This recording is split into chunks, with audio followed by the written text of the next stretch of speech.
November 6th, 2022, 11:47 p.m. FTX, the world's second largest crypto exchange, was worth $32 billion. 48 hours later, bankrupt. 1 million customers, $8 billion, gone. The man behind it? A 30-year-old in cargo shorts who convinced the world he was the next Warren Buffett. He fooled Tom Brady, he fooled Bill Clinton, he fooled billions of dollars in venture capital. And when it collapsed, it happened so fast that people woke up one morning to find their life savings had vanished. This is the story of the biggest fraud in crypto history, and it started with one tweet. To understand how FTX collapsed in 2 days, you need to understand 3 things. 1. Who Sam Bankman-Fried was. 2. What FTX actually did. And 3. The lie that held it all together. Let's start at the beginning. Sam Bankman-Fried, everyone called him SBF, wasn't supposed to be a crypto billionaire. He grew up in Stanford, California. His parents? Both law professors at Stanford University. He went to MIT, studied physics, graduated in 2014. His first job? Jane Street Capital, one of the most elite trading firms in the world. He was making money, good money, but he wasn't satisfied. In 2017, he discovered something, a pricing inefficiency in Bitcoin. Bitcoin was trading for $7,000 in the US.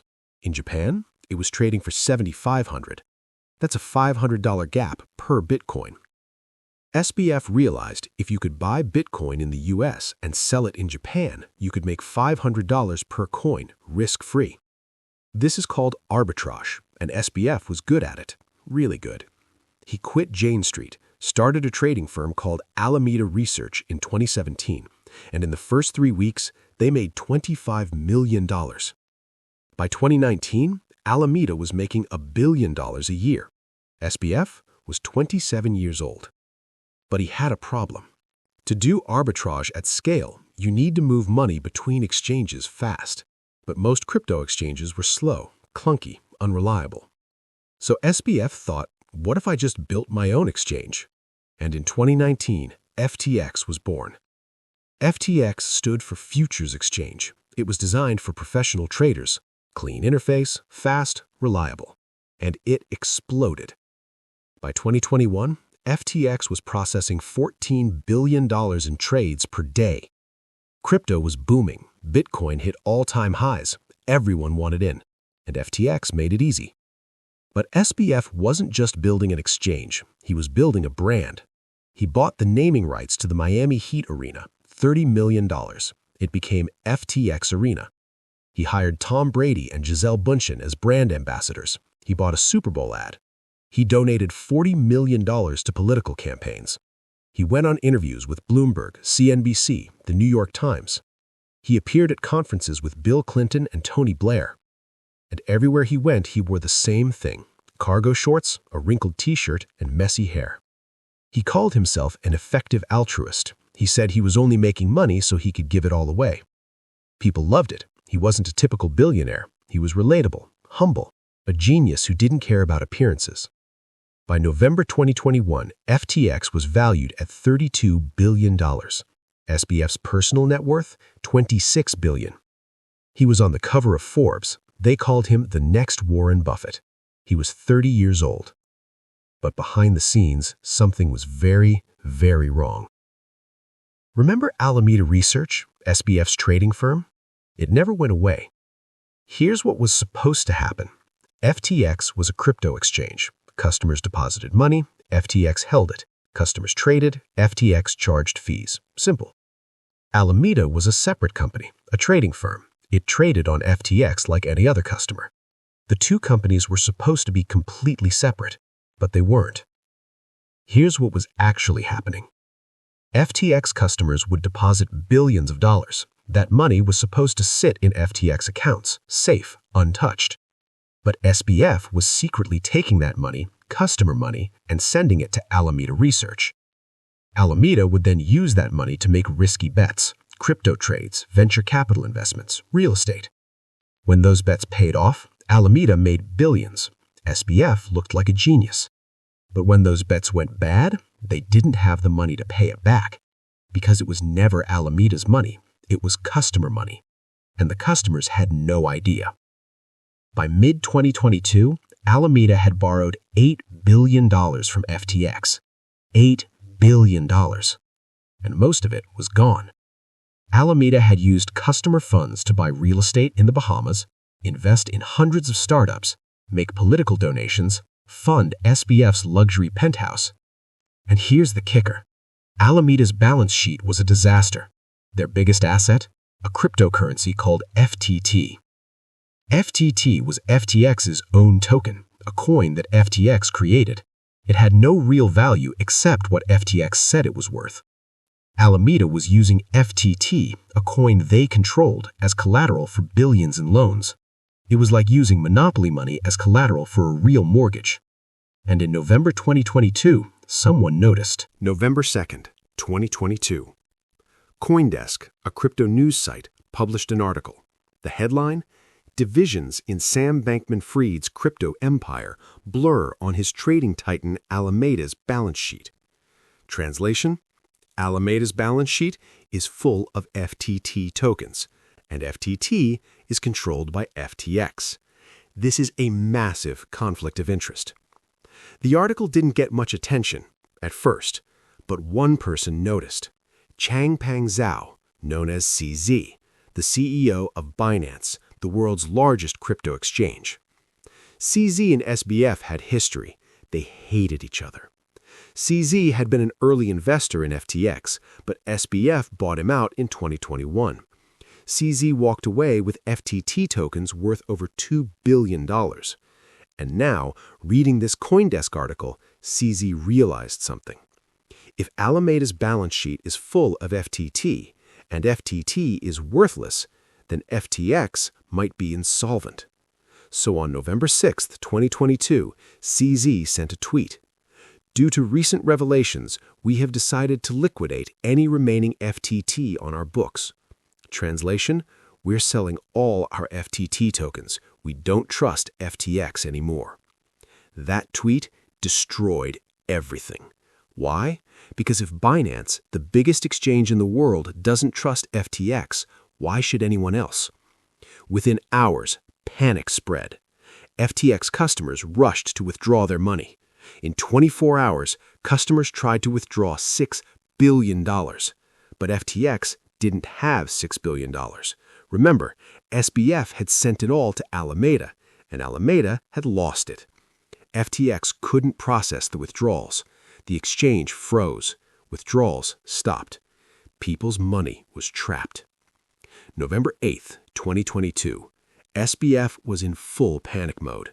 He tweeted, "FTX is fine. Assets are fine." Nobody believed him. He called CZ, begged him for help. And shockingly, CZ agreed. Binance announced they would acquire FTX, a bailout, a rescue. For a few hours, people thought maybe FTX could be saved. But then Binance's team looked at FTX's books, and they walked away. November 9th, Binance released a statement. Our hope was to be able to support FTX's customers. However, as a result of corporate due diligence, we have decided that we will not pursue the potential acquisition. Translation: this is way worse than we thought. We're out. That was it. FTX was done. November 11th, 2022. FTX filed for bankruptcy. SBF resigned as CEO. 1 million customers, $8 billion in customer funds missing. The $32 billion empire had collapsed in 9 days. In the weeks after the collapse, the truth came out.